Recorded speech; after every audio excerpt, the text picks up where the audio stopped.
Way done perfectly. But before we actually get into the intro, I'm not sure if a lot of people know you, but can we actually congratulate ourselves for actually getting the first ever female on House of Talks? And it's the best female that I know. The best female we could get possibly on. Thank you. My first. This is like big milestone for us. Yeah, definitely. I mean, female has been a big thing for us. That we got a lot of people after season 1 saying, "Where's your females? Like, is this like a boys' club only?" But we finally got one through. Well done, Asim. Thank you for well coming done, on the show. guys. Thank you. So yeah, let's. If you guys don't know, we are with Rumena Begum here. Asim was supposed to do this bit, so I'm sorry. But I'll just finish it off, right? Okay. So we're here with Rumena Begum. She is a beauty fashion blogger on Instagram. If you don't know her, she's huge already, but you can go follow her. We'll put everything in the bottom.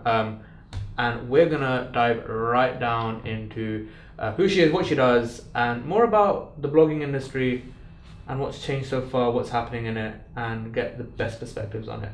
So, without much further ado, we want to hear your story. How did you get to where you are? Okay, so I had no plans of becoming a blogger. I was actually studying law and I wanted to become a barrister, and I think I would have been a very competitive one as well. I lost my passion for it, dropped out, and then I saved up for a beauty course which cost me like £2,300, believe it or not.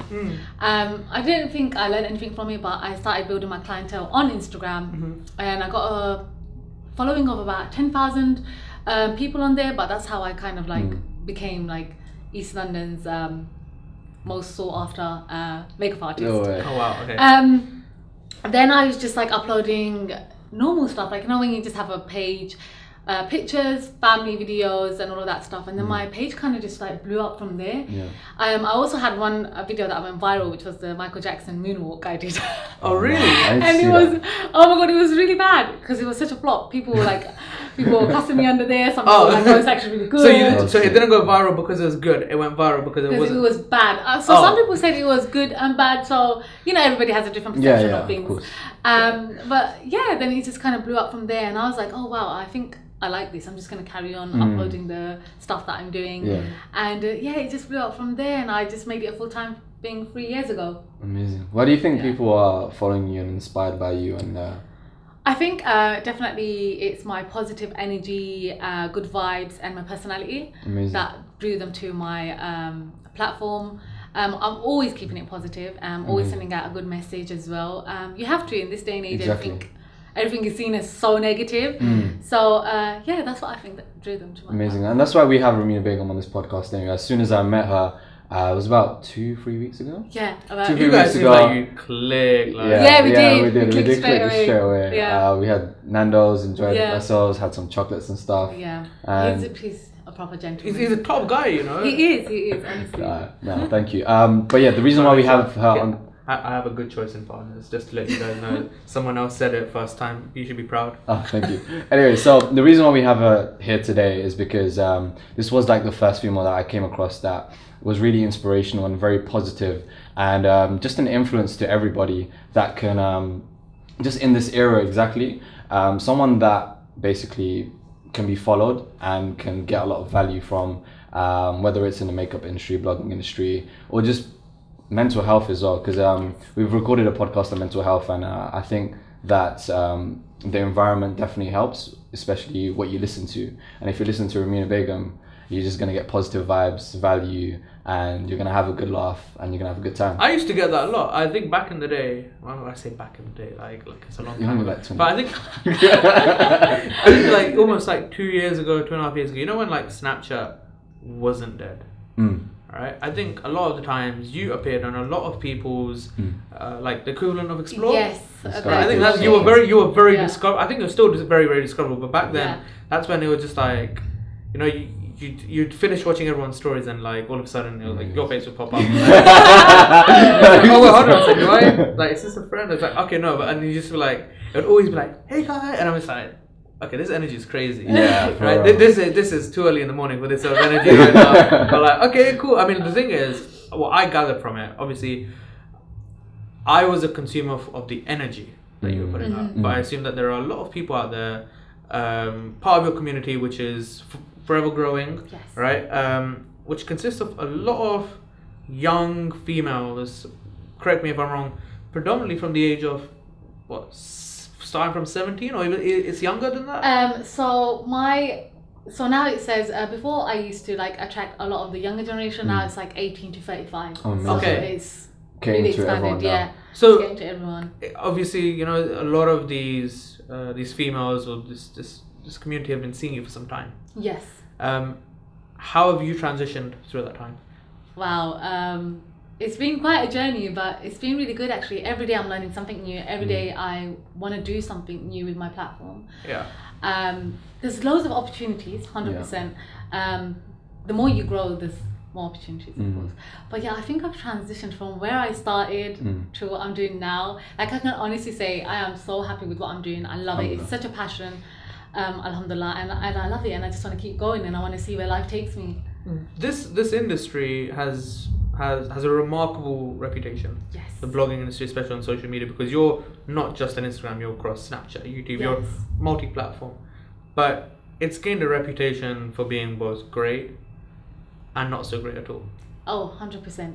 With the good, you always get the bad. Yeah, I want to talk about a bit of the both because we know that you're a living example of the fact that it can be good. Yes. But we want to sort of uncover some of the things which are not so great about it, which is why some people should refrain from it if they are a certain caliber of person. So have you experienced something that you believe that it wasn't supposed to be like that, or you never thought it would be like this, but it happened to you? And how do you tackle it? Okay, yes, actually, this time last year, I was in a really bad situation where I had a lot of social media drama surrounding me. Okay. It was really, really bad. It's never happened like that before, and it was very unexpected as well.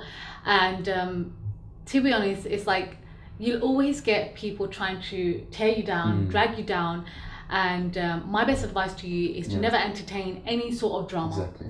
Any sort of drama, any sort of negative energy, because it's not good for you mentally, and it's just not good for your platform as well. Exactly.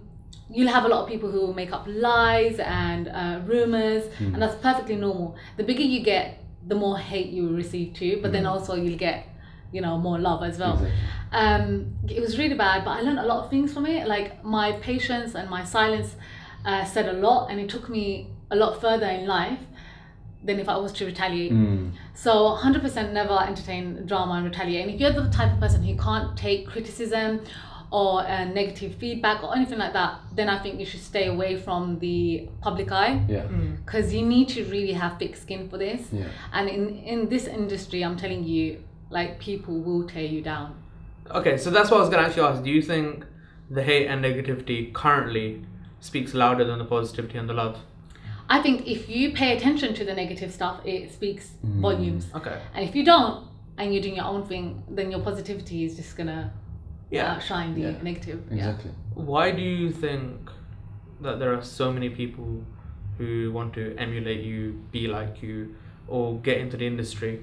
And do you think that there are more challenges than people expect? Because it is a lot more than you take a picture, it looks great to you, and you post it. 100%. There's a lot to it. It's not just looking fancy and come in front of a camera and stuff. There's a lot of work that goes into it too. And I think people think when they see my life and they see my platform, they think, oh my God, I want to do this because look what she's doing. She's just sitting at home taking pictures, and she's getting, you know, ads, and she's getting promotions and brands, and but it's a lot more than just that. Of course, we have to put in all the work, filming, setting up things. All of that takes time. So that's why I think a lot of people want to get into the industry, but they don't know what it entails. There's a lot of work. Yeah. Because I didn't wake up one day with a huge following. I had to build it. Yeah. So what's been, because Asim he's my guy for marketing, so he understands it better than I do. Yeah. What would you guys collectively then say, for a lot of people watching, is the best way for bloggers, people, girls in your position who have a genuine talent, who are sharing the right sort of stuff? What's the organic way to grow? If you have a genuine talent, you just honestly, you have to let that shine. You always be very consistent and genuine with whatever you're doing. It has to come across very natural. You can't force things to happen. Just go with the flow and, you know, let your genuineness show through. Okay, were you quite engaging at the start? So no, Really? Okay. honestly, I really, like, you just have an Instagram account. I just had an Instagram account. You just posting normal things. And it's just recently when you start seeing people show so much interest in you, that's when you think, okay, you know what, I need to step up my game now. And then you that now I feel like I'm more interactive than when I had a smaller following. And usually people are the opposite.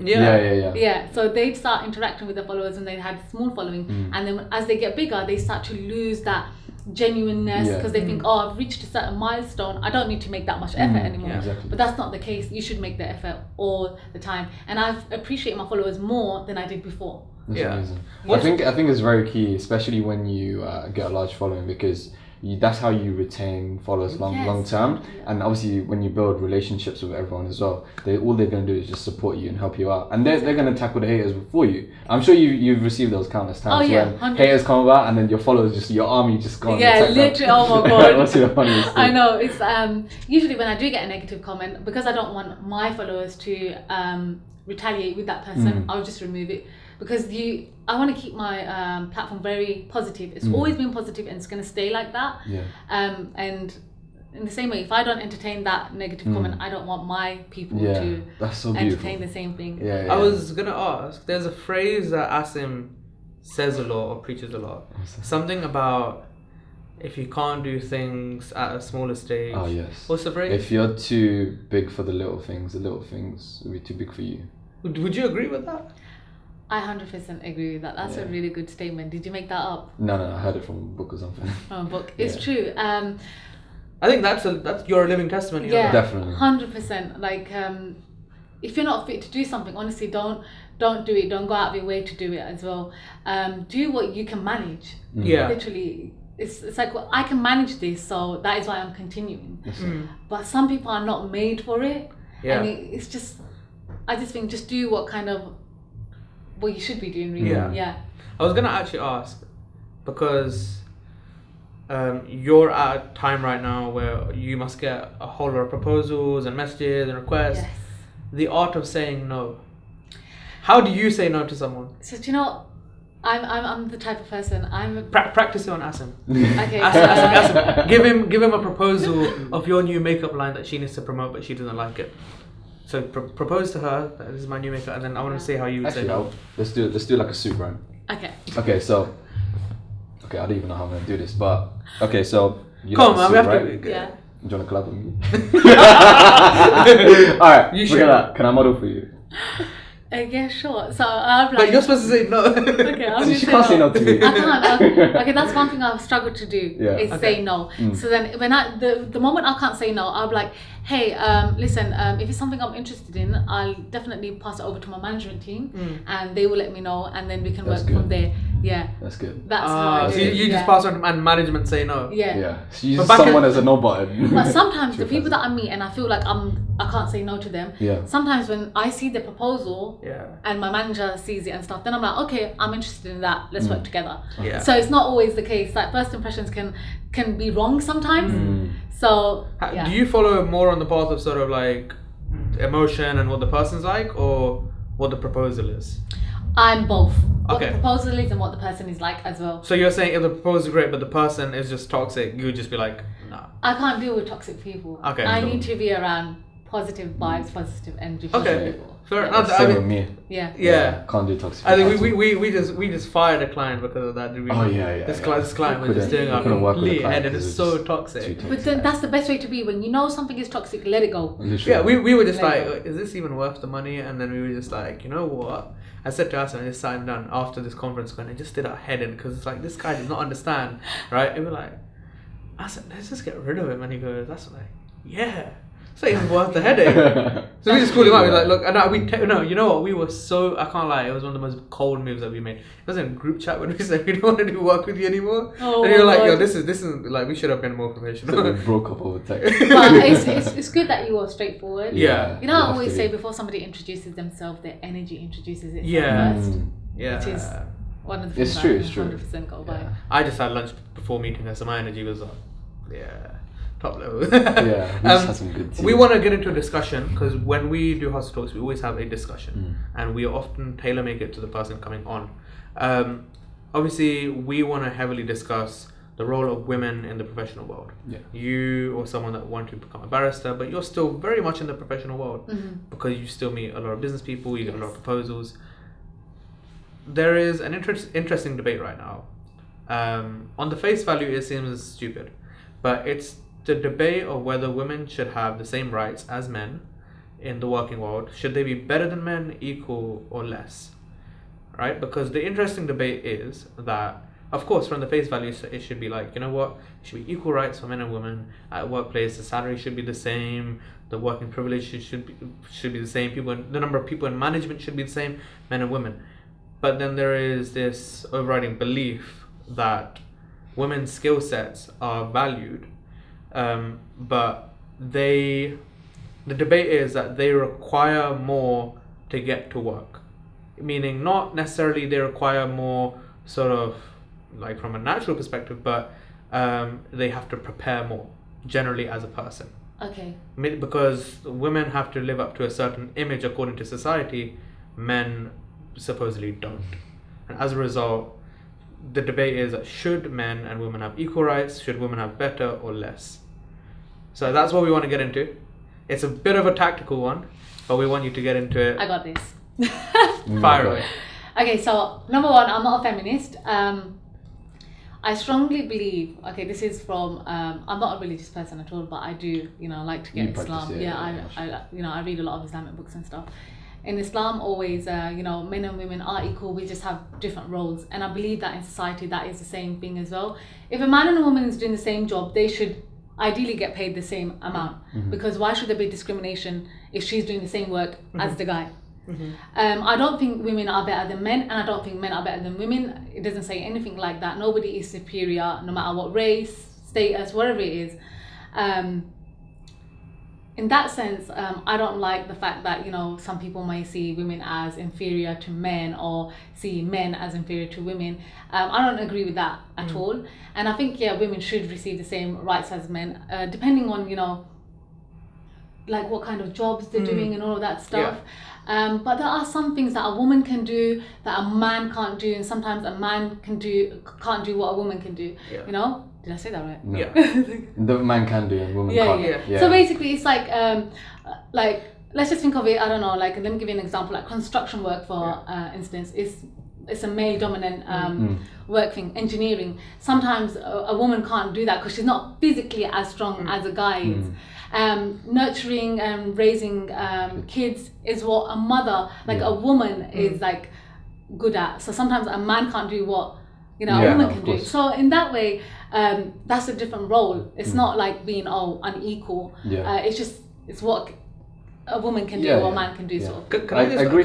Oh, go on. No, all right, cool. I agree for the most part of what you said. I just believe that when it comes down to, like, say, workforce and stuff like that, men generally would do a lot more overtime than women, for example. Yeah. Which is why there's that pay gap. There's that debate as well. Women are just, men are just very more work-centric. Hardworking, I would say. Hardworking, yeah. So that's why they get that pay gap, I think. I was actually going to bring a point up about a story that went viral from, I'm not sure to say if it's one of your influencer friends, but I'm not going to mention her name, but she was on the news on a show, and she said that women should get paid to raise kids. I know what we're talking about. Okay. Do you have differing beliefs? Do you know what? Do you vibe with I don't think you do. No, I think, you know what, why, it's your kids. Wouldn't you want to willingly and want to just nurture them? Exactly. Why do you want a salary on that? Exactly. Would you say it's a stupid argument? It is really ridiculous. Like, when I have children, I'm not going to be like, you know what, for raising my child, I need money. Give me some money and then I'll raise this child. Yeah, you need to do it out of love. It's love. You love your kids. Exactly. Yeah. Why would you need... Why are you putting a price on that? I think it's a very capitalist thought. It's like the extreme level of capitalism. Like, as a kid, let me commercialize this. And there are working mothers out there. You can have children and still work. What's stopping you from going to work? You mentioned something very interesting, that men are driven towards work more. Yes. Right. Having said that, do you believe that's a bad thing? Not that women aren't as driven, but do you think men should be less driven towards work? No, not at all. When Okay. somebody is driven, why would you want to stop that? Exactly. Work-life balance, possibly. I think that's completely fine. If a guy wants to overwork, that's totally up to him. Okay, It's, cool. It's how he can handle it, how he can manage it. I don't Yeah. think this Yeah. is... There's a debate, and I want to bring this up, but I want to edit it out if it's something that becomes a bit too deep. There's an argument, right? And obviously we like to keep the show very, very real, Yes. right? So there is a debate that when I was reading upon this about 2 months ago, to suggest that, and it was very, very discriminatory, and it's not something that I personally support, but I want to bring it up just to get your perspectives on it. This debate that women take off or are likely to take off more days off sick, right, for natural reasons, right, compared to men, Yeah. right? Yes. And does that give them a right to actually demand equal rights compared to men? It's like what I was saying before we start. It's like Yeah. they work harder, they take less sick days off. Even if they are sick, they're gonna attend Yeah. work. And like you were saying, women are just generally like that, and it's okay. And Yeah. that's why there's that gap. Obviously, if I look at it from an Islamic perspective, obviously women, we naturally do have, things that happen to us Yeah. physically more than guys. But I don't think that should be the reason why they shouldn't receive equal rights, because Yeah. it's something that it's how Allah created us. Yeah, of Yeah. course. It's we can't change that. Yeah, no, Yeah. of course, of Yeah. course. So I feel like they should still receive the same sort I of think rights. they should get the same respect. Yeah, I think Yes, that's exactly. 100%. and I think the incentive should be the same to work too. Exactly. But like I think you said that you're not a feminist, so No. so you would not believe that there should be a pro-female sort of better rights than men. I think right now the rights are Cool. pretty much the same. Yeah. Yeah. Yeah. And I feel like a lot of women have excelled in their careers a lot. Mm. Like they have a voice. Yeah, we have exactly. a voice. Nobody can say now, oh no, we don't have equal rights and stuff. That's ridiculous, because we do. And look at the blogging industry. Don't you think it's mainly and predominantly women? Yeah, that's true. And we're excelling so much in Yeah. our careers. Yeah. So what else can we find That's for? true. I think we're Like, good, yeah. I think it comes down to Yeah. that underlying debate again, with saying there are certain things that women are just better than men at, and that's where you should actually point the light and say that, well, you know what, if they are arguing about a male-orientated industry, you've got to shed light that, well, hold on a sec, women are being paid their fair share or more than men in this industry. Yeah. Yes, 100%. dependent on 100%. I the think there's a industry. nice balance. Yeah. Honestly, I don't think there's any problems with the rights, the equal rights thing at the moment. Yeah, I think Do it's you fine. do you generally believe that women are currently oppressed in business, however, when they're starting their own business, No. taken advantage of or anything like that? Okay, taken advantage of, So let's say, for example, and I'll ask you very bluntly, yeah. people know that you have a larger community, a larger following. On that basis, would they charge you more for a certain service? No. Would they not? Okay. So, no, I've never experienced that sort of stuff actually. Okay. I've always been treated like very well, like throughout my Yeah. years of blogging. Like I don't think anybody's like really taken advantage of me in any sort of way. And plus, I've had a management team to fall back on, Okay. Yeah. and who are all male Okay. Got actually. you. So got they're you, got you. always keeping an Would eye you on would me. you say that at your the important question is, I think, is when is it a right time for a blogger to have management? You can have a management team at any time. Okay. Yeah, it's only so I didn't know about a management team until, because I worked all by myself. I built this all on my own. I didn't have anybody to go to. I was just researching on my own.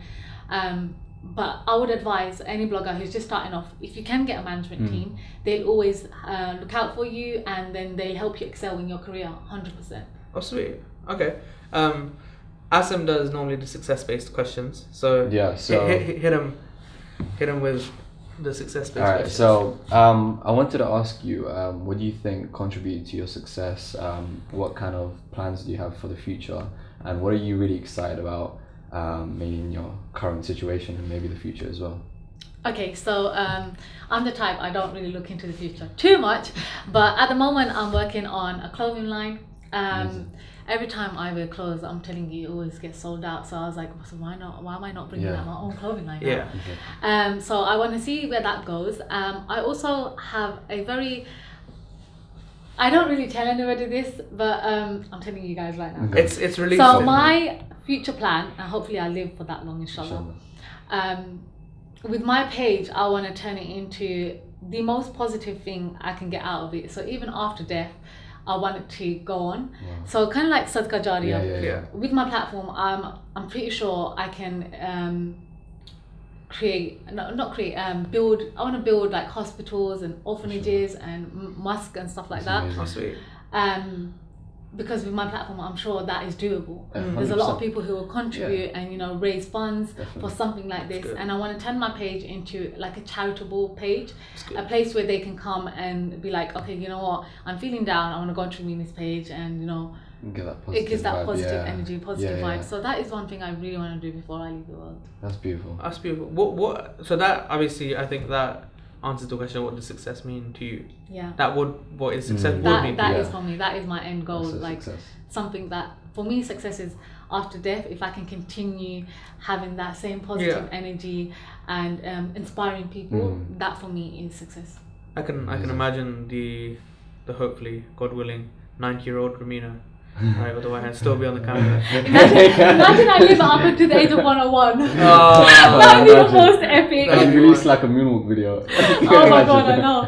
That would be so epic. That would go viral. That would go viral. We had a conversation. We have a lot of conversation about success because we have very different beliefs on it. My belief is that it's subconscious. So where you are right now, you never thought you'd get there, but more importantly, when you did get there, it wasn't like wow. It was sort of, it just happened. Yeah. Do you agree with that? I agree. It was like, I didn't expect it, honestly. I always talk about this with my mom. I'm just like, remember you told me off for dropping out of uni? And then she was like, yes, I remember. And I was like, but did you think I'll be doing this? She goes, no. I go, it's everything, the best things are unexpected. Yeah. That's the truth. Do you think you ever made like a prayer to God for this sort of stuff to happen? And it came true? Do you know, I used to get bullied when I was in school a lot, like 3 years, and I used to sit on my prayer mat and cry a lot, and I used to think, when is my life going to change? Like that's the number one question I always used to ask, when is my life going to change? But I had that much faith in Allah that I was like, you know what, He's going to do something. He's going to do something for me, and when He does it, it's going to be sick. And with that faith, alhamdulillah, He showed me what can happen and what He can do. That's beautiful. I mean, most people would just like kind of close up after they get bullied and stuff, but I think your answer to prayer was just to express everything. I would tell everybody, never ever lose faith in anything. That's your top tip. Again, never lose faith. What is your top tip to all the entrepreneurs? Not only entrepreneurs, and the top tip to specifically younger females, younger women who are starting out their careers, whether that's becoming a barrister, trying to be a blogger, trying to get into healthcare, whatever it might be. What would be your top tip? So definitely is never lose faith. Always be very, very consistent. And even when you feel like the whole world is against you, believe me, they're not. Just carry on doing you, even at your lowest points in life. Just carry on doing you. Like honestly, I've been hit so many times where I've fallen and I've gotten back up. That's the cycle of life. You learn new things, and you honestly just challenge yourself. And you'll be like, I want to wrap it up, but the last thing I've always wanted to ask this to someone at your level. I want you to speak into that camera there and tell me, what is your message towards creeps that message you? Let's fight back. Whatever you do, don't entertain them, okay? But so this is a message to the creeps. To the creeps. Hey creeps. Can you stop being creeps then? I'm not gonna. Guys, don't be weird. Just don't be weird. Support her. Please support me. I feel like most of them do anyway. But they just want to get a reaction out of me. The creeps message you, and then they're like, okay, you know what? I'm not getting any attention, but let me just buy an outfit from her. Just do that instead. Just buy an outfit. No, trust me. You get a lot of messages from weird people, and you just got to learn to ignore it. You should go through one ear, come out the other. Amazing. Well, thank you, Rumena, for coming onto our show. Thank you so much It's for such a having me. pleasure to have your positive vibes, your energy. Pleasure. And yeah, it's such a pleasure. Honestly, thank you. I really enjoyed this chat, and yeah, I hope you guys do too. Oh, thank you. Amazing. Thank you. And maybe we can have you when Season I don't know, 5. maybe you're an actor, you got a global fashion business and you've blown up completely. Or maybe when I'm married with 5 kids. Oh yeah, maybe. Maybe with my kids. And the kids running around. I know. Yeah. But yeah, thank you so much, Thank and we wish you nothing but the best going forward. Thank you Exactly. very much. Thank you. Amazing. And yeah, like, subscribe. Make sure you follow Rumena's, or if you're not, I don't know if you're And hiding make sure you follow something. these guys as well. Yeah, they're amazing. Thank you so much. Take care. Bye bye.